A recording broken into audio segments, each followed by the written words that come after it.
Today we're breaking down one of the most fascinating rivalries in modern F1, the ongoing battle between Christian Horner and Toto Wolff.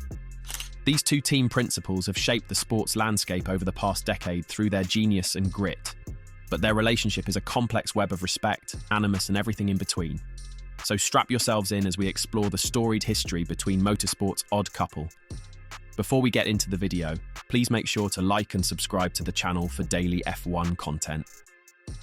Let's rewind to the early 2000s when Christian Horner and Toto Wolff were just getting their starts in Formula One's cutthroat world, following vastly different trajectories that seemed destined to one day intersect.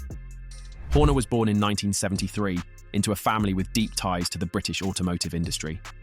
His grandfather was a purchasing manager at the Standard Motor Company before establishing a component supply business with Horner's father servicing manufacturers across the Midlands. With petrol seemingly coursing through his veins, the young Horner got his start as a competitive kart racer before winning a Formula Renault scholarship in 1991. He graduated to British Formula 3 and Formula 2 in the mid-90s, achieving some success, but never quite breaking through to F1's highest level as a driver. Undeterred, Horner transitioned into a management role, founding the Arden team that competed in Formula 3000 and GP2 feeder series.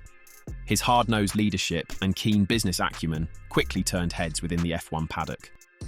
In 2005, at just 31 years old, Horner was appointed the youngest ever F1 team principal by the upstart Red Bull outfit. While Horner paid his dues on the grassroots racing circuits, Toto Wolff arrived in F1's world from an entirely different stratosphere. Born in Vienna in 1972 to a Romanian immigrant father, Wolff didn't come from a traditional motorsport background. Instead, he amassed a considerable multi-million-dollar fortune as an investor and entrepreneur across sectors like venture capital and financial services. Wolff's first meaningful involvement in racing came in 2009, when he acquired a significant stake in the underperforming Williams F1 team, while it languished towards the back of the grid. Despite his outsider status, the invested Wolff attended races regularly and played a hands-on role in attempting to revive Williams' fortunes. His dedication and deep pockets opened the door for an even greater opportunity in 2013. Wolff executed a blockbuster move to Mercedes, acquiring a 30% stake in the team and being appointed head of Mercedes-Benz Motorsport. While their origins and roads travelled differed vastly, it was clear from the outset that the hardened racer's son Horner and the business-minded investor Wolff were on an inevitable collision course. As their respective teams returned to the front of the Formula One field, the gloves soon came off between motorsport's two heaviest heavyweights.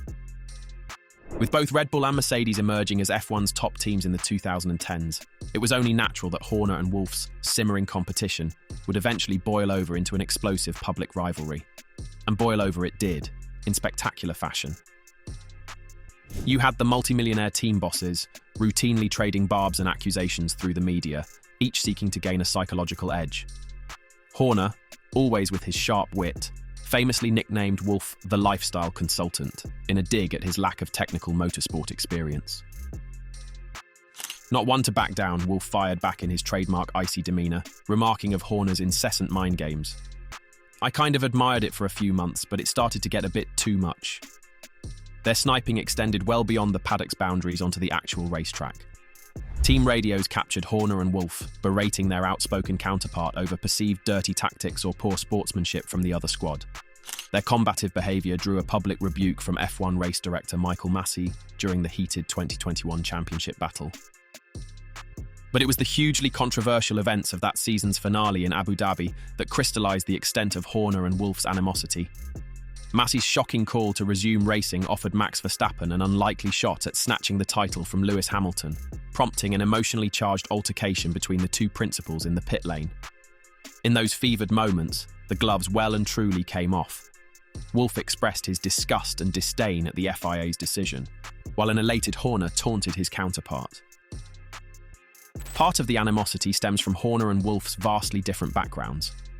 As an ex-racer from a middle-class British family, Horner's $50 million fortune is still dwarfed by that of Wolff, the Austrian investor reported to be worth over $1.6 billion through his business dealings and Mercedes stake. This disparity in wealth and influence is exemplified by Wolff's relationships with Mercedes' parent company and major sponsors like petrochemicals giant Ineos. Such deep corporate ties grant Wolff an unrivaled level of power and job security atop the team. In contrast, Horner operated for years under the scrutiny of Red Bull's mercurial billionaire owner Dietrich Mateschitz before his passing in 2022.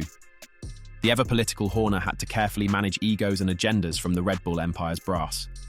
Yet for all their differences in status and origin, these two titans remain inextricably linked. Horner and Wolff have overseen some of F1's most intense championship battles, with the controversial 2021 finale in Abu Dhabi an everlasting stain on their legacies. So where does this rollercoaster relationship go from here? With Lewis Hamilton departing Mercedes, perhaps some of the bad blood will dissipate between the two camps. Yet you can guarantee that Horner and Wolff will remain fierce adversaries, so long as both remain atop their respective powerhouse teams. After all, the unrelenting drive for victory is what brought these two together on F1's biggest stage in the first place. Like two prize fighters forever bound by their time in the ring, Horner and Wolff have crafted an unlikely legacy that will echo through the sport for generations to come. So there you have it, the twisted tale of Christian Horner and Toto Wolff, F1's ultimate odd couple. Be sure to like and subscribe for more motorsport content coming your way soon. See you next time.